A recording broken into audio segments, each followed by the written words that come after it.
Hello everyone, welcome back to another video. Dear friend, I hope you are doing well. And आज हम बात करने वाले हैं नेशनल इंस्टीट्यूट ऑफ टेक्नोलॉजी में आपकी रिक्रूटमेंट नोटिफिकेशन निकला है सिक्किम से। तो आइए पूरी ओवरऑल पीडीएफ में देख सकते हैं। इस पीडीएफ में कुछ आपकी पोजीशन डायरेक्ट रिक्रूटमेंट की है, कुछ आपकी है डेपुटेशन पर, एंड अदर इंपॉर्टेंट पॉइंट को चेकआउट कर लेते हैं। तो एडवर्टाइजमेंट डेट की बात करें तो 29 जनवरी को इसका एडवर्टाइजमेंट निकला था। नॉन टीचिंग की आपकी पोजीशंस रहने वाली हैं। आइए पूरी पीडीएफ को डिस्कस करते हैं एंड समझते हैं पीडीएफ में क्या इंपॉर्टेंट पॉइंट दे रखे हैं। इंपॉर्टेंट पॉइंट को मैंने हाईलाइट किया है, देन आप इन पॉइंट को चेकआउट कर सकते हैं। तो स्टार्ट करते हैं पीडीएफ को पढ़ना। पोजीशंस में देखें तो आपकी रजिस्ट्रार की पोजीशन है, असिस्टेंट लाइब्रेरियन है, टेक्निकल असिस्टेंट है, सुपरिटेंडेंट है, सीनियर टेक्निकल है, सीनियर असिस्टेंट है, स्टेनोग्राफर है, टेक्निकल है, जूनियर असिस्टेंट है, and office attendant and laboratory attendant की प्रोफाइल पर आपकी पोजीशन निकली है। मल्टीपल पोजीशन है एंड पे स्केल भी आप यहाँ पे चेकआउट कर सकते हैं। लेवल 1 से लेकर लेवल 14 हाईएस्ट पे स्केल भी इन्होंने प्रोवाइड किया है। नंबर ऑफ एप्लीकेशन पे आप यहाँ चेकआउट कर सकते हैं। ओबीसी एससी एसटी कैटेगरी में आपकी ओवरऑल 33 पोजीशन है। आप सभी को बताना चाहूँगा, अगर आपकी कैटेगरी में पोजीशन नहीं है, अनरिजर्व में है, तो आप अनरिजर्व कैटेगरी से अप्लाई कर सकते हैं। एंड इनके जो एनआईटी रूल्स 2019 के अकॉर्डिंग ये आपका रिक्रूटमेंट को कवर करने वाले हैं। And reservation for SC ST OBC candidate shall be application as पर जीओआई। तो जीओआई के थ्रू आपका रिजर्वेशन रहेगा category wise. And move on the other point. Vacancy है आपकी टेक्निकल पोस्ट में, सीरियल नंबर 358 ऊपर चेकआउट करेंगे तो आपका technical assistant, junior engineering, senior technical and technical department आप यहाँ पे चेक कर सकते हैं। सीई है आपका, सीएसई है, ट्रिपल ई है, ईसीए है, एमई है एंड सीवाई है। इसी प्रकार आप यहाँ पर जरूर एक बार चेकआउट कर लीजिएगा। हम इंपॉर्टेंट पॉइंट को चेकआउट कर सकते हैं। पीडीएफ को आप अच्छी तरीके से देखिए, समझिए, देन आप अप्लाई कर सकते हैं। जनरल टर्म्स एंड कंडीशन में देखें तो सिर्फ आपको प्रिस्क्राइब फॉर्मेट में हार्ड कॉपी भेजनी है दी गई ईमेल एड्रेस पर। तो इसमें आपका एप्लीकेशन फॉर्म का प्रोसेस हमने जान लिया है कि आपको एप्लीकेशन फॉर्म को दी गई ईमेल एड्रेस पर भेजनी है बिफोर द 10 मार्च 2025। मार्च से पहले आपको एप्लीकेशन फॉर्म को यहाँ पर सेंड कर देना है। Move on the other point, आप यहाँ पर चेकआउट करेंगे कि एप्लीकेशन फॉर्म इसके बाद आती है तो आपका कंसीडर नहीं किया जाएगा। लास्ट डेट से रिलेटेड इन्होंने बता रखा है। एंड इंडियन सिटीजन इस जॉब के लिए अप्लाई कर सकते हैं। एंड प्रिस्क्राइब फॉर्मेट की बात करें तो आप इनकी ऑफिशियल वेबसाइट पर जाकर इस फॉर्म को चेकआउट कर सकते हैं। एंड डॉक्यूमेंट्स से रिलेटेड ये आपका बता रखा है, हम इस पर भी चेकआउट करने वाले हैं। सभी आप अगर जो कैंडिडेट आपके सेमी गवर्नमेंट या अदर गवर्नमेंट डिपार्टमेंट या पीएसयू में काम कर रहे हैं, उनका एनईसी सर्टिफिकेट लगाना बहुत ज़रूरी है। तो आइए पूरी पीडीएफ को देख। एप्लीकेशन फ़ी की बात करें तो इसमें आपकी सभी कैटेगरी में कुछ भी एप्लीकेशन फ़ी नहीं रखी गई है। तो डियर फ्रेंड, ये हमारे लिए काफ़ी अच्छी बात हो जाती है। एप्लीकेशन फ़ी इसमें कुछ भी नहीं है, बस आपका पोस्ट, सिर्फ आपको डायरेक्ट पोस्ट करना है। एंड आइए शॉर्ट लिस्टेड एलिजिबिलिटी क्राइटेरिया से रिलेटेड आप इन पॉइंटों को चेकआउट कर सकते हैं। एंड ये आपके शॉर्ट लिस्टेड क्राइटेरिया से रिलेटेड आपके प्रोसेस है। कट ऑफ डेट से रिलेटेड, एलिजिबिलिटी क्राइटेरिया से रिलेटेड इन्होंने कुछ पॉइंट को डिस्कस किया है, तो आप इनको चेकआउट कर सकते हैं। आइए हम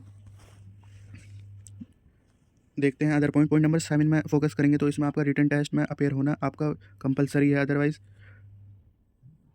you are not eligible. And point number 8 में देखेंगे सभी document and photo ID, passport size photo आपका लगने वाला है।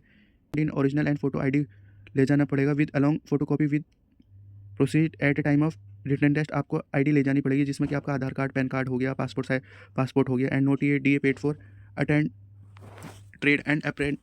एंड आपको नोट ये रिटन टेस्ट के लिए आपको सिक्किम ही जाना पड़ेगा और इसके लिए आपको टीएडीए कुछ भी प्रोवाइड नहीं करेंगे। कम्युनिकेशन एंड इंटरनल क्वेरी से रिलेटेड इन्होंने कुछ पॉइंट्स को बताया है।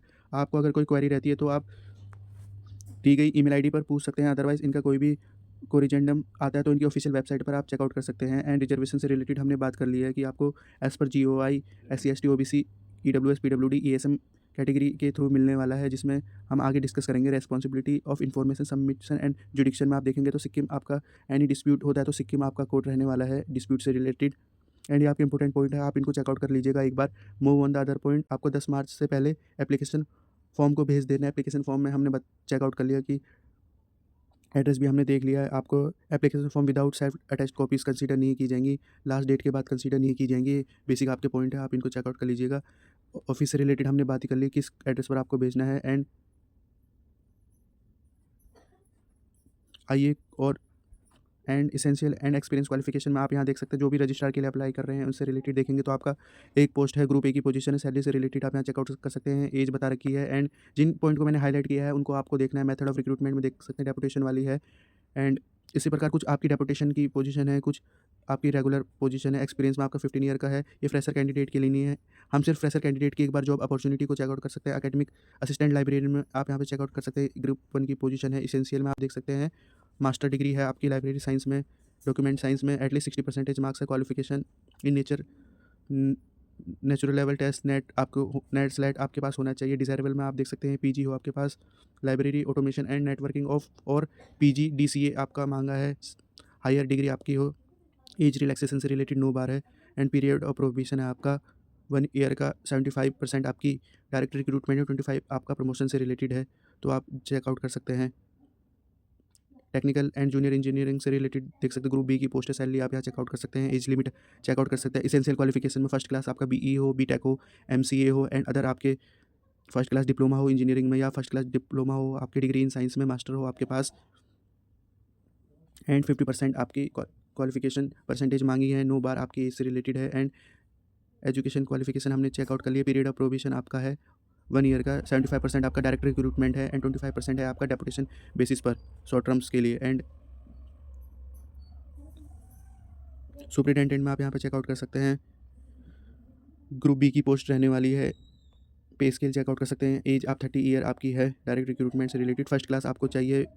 Bachelor degree recognise university, master degree हो आपके पास विद मिनिमम 50% नॉलेज होना चाहिए आपके पास कंप्यूटर से रिलेटेड। एज बार इन्होंने प्रिस्क्राइब फॉर्मेट में बता रखी है, उसके अकॉर्डिंग देखने वाले हैं। मेथड ऑफ रिक्रूटमेंट में देखें तो 75% डायरेक्ट रिक्रूटमेंट है, एंड 25 आपका प्रमोशन से रिलेटेड है। जो भी इनके वर्कर्स हैं या अदर एम्प्लॉय हैं उनसे रिलेटेड आपका बता रखा है।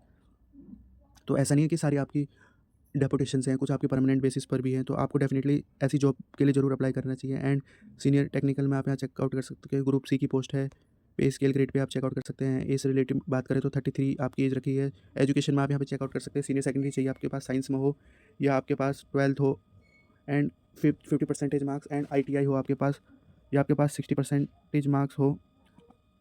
सीनियर सेकेंडरी में ITI हो 2 ईयर का, या डिप्लोमा इंजीनियरिंग हो 3 ईयर का। तो क्वालिफिकेशन आपकी बहुत है, आपको इसे अच्छी तरीके से समझना होगा और उसी के बिहाफ पर आपको अप्लाई करना होगा। एज से रिलेटेड बता रखा है। पीरियड ऑफ प्रोविजन 1 ईयर का रहने वाला है। NIT सिक्किम में रिक्रूटमेंट में चेक करेंगे तो 50% प्रमोशन है, एंड 50% आपका डायरेक्ट रिक्रूटमेंट है, प्रमोशन से रिलेटेड इन्होंने बता रखा है।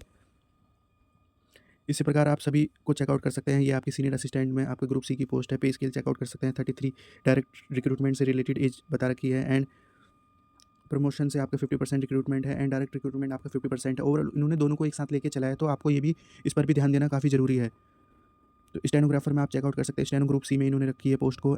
12th चाहिए आपको रिकॉग्नाइज बोर्ड से, एंड 80 वर्ड पर मिनट इन स्टेनो आपकी मांगी गई है। डिजायरेबल में आपका कंप्यूटर वर्किंग नॉलेज मांगा गया है। 100% है आपकी डायरेक्ट रिक्रूटमेंट, तो इसको भी आप जरूर एक बार चेकआउट कर सकते हैं। टेक्निकल में आप देखेंगे तो ग्रुप सी में आपकी पोजीशन है 27 ईयर रखी गई है। इसेंशियल क्वालिफिकेशन में आप यहाँ चेकआउट कर सकते हैं। 12th हो आपके पास रिकॉग्नाइज यूनिवर्सिटी से 60% मार्क्स, या आप देख सकते हैं 12th हो आपके पास 50% मार्क्स, एंड ITI का कोर्स हो 1 ईयर, और या हाई ड्यूरेशन आपके पास हो, या आप देख सकते हैं या तो आपके पास सेकेंडरी स्कूल सर्टिफिकेट हो 60% मार्क्स, या ITI हो उसके साथ, और 2 ईयर का ड्यूरेशन ऑफ एप्रोप्रिएट ट्रेड हो, या आपके पास सीधे इंजीनियरिंग की डिग्री है, तो आप जब भी अप्लाई कर सकते हैं। पॉलिटेक्निक हो आपके पास, देन आप अप्लाई कर सकते हैं। 75% आपका डायरेक्ट रिक्रूटमेंट है, 25 आपका प्रमोशन के भी आप पर है। एंड ये आप इनके अदर पॉइंट्स को चेकआउट कर सकते हैं। जूनियर असिस्टेंट में आप चेकआउट करेंगे तो जूनियर असिस्टेंट ग्रुप सी में इन्होंने रखा है। एज डायरेक्ट रिक्रूटमेंट के लिए इन्होंने 27 एज रखी गई है, एंड 1 ईयर का आपका प्रोविजन पीरियड है। 75% आपका डायरेक्ट रिक्रूटमेंट है, 25% आपका प्रमोशन के भी आप पर है, तो आप यहाँ पर चेकआउट कर सकते हैं। एंड ये आपका ऑफिस अटेंडेंट या लैब अटेंडेंट में देखेंगे तो ग्रुप सी में आपकी पोजीशन रखी है। ऑफिस असिस्टेंट की क्वालिफिकेशन है senior secondary from recognise university. Lab में देखेंगे तो आपका 10+2 चाहिए साइंस के साथ, और ऑफिस असिस्टेंट में आप किसी भी स्ट्रीम से हो अप्लाई कर सकते हैं। 1 ईयर का आपका प्रोविजन पीरियड है, 100% आपकी डायरेक्ट रिक्रूटमेंट है। तो कुछ ऐसी पोस्ट है जिनमें कि आपकी डायरेक्ट रिक्रूटमेंट 100% है। ओवरऑल आप इसको चेकआउट कर सकते हैं। प्रिस्क्राइब फॉर्मेट आप इनकी वेबसाइट से ले सकते हैं। देन आप कमेंट में पूछेंगे तो मैं इनको प्रोवाइड करा दूंगा। तो ओवरऑल ये काफ़ी अच्छी अपॉर्चुनिटी है। सभी अपॉर्चुनिटी को हमने कवर कर लिया है, जिसमें कि आपका 100% रिक्रूटमेंट की बात करें तो आपका ऑफिस असिस्टेंट में आपका 100% रिक्रूटमेंट है, एंड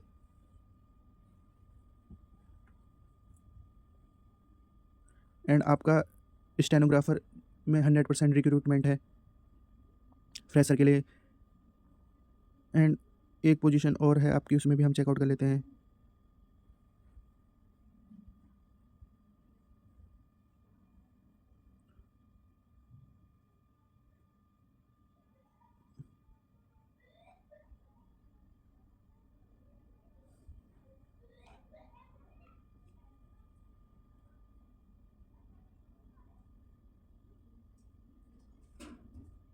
तो ओवरऑल हमने पूरी अच्छी तरीके से देख लिया है पीडीएफ को एंड समझ लिया है। अगर आपको कोई क्वेरी रहती है तो आप पूछ सकते हैं। सबसे इंपॉर्टेंट बात है कि इसमें कुछ भी एप्लीकेशन फ़ी नहीं है एंड आपको अभी डेट भी काफ़ी बची है, तो आप इस जॉब के लिए अप्लाई कर सकते हैं एंड आप एनआईटी में अपने करियर को स्टार्ट कर सकते हैं। फ्रेशर के लिए भी अपॉर्च्युनिटी है एंड एक्सपीरियंस कैंडिडेट के लिए भी अपॉर्च्युनिटी है। इसी प्रकार की हमारे चैनल पर अदर वीडियोज़ हैं, आप उनको भी चेकआउट कर सकते हैं। तो रखते हैं इस वीडियो को इसी पॉइंट तक। Thank you for watching this opportunity.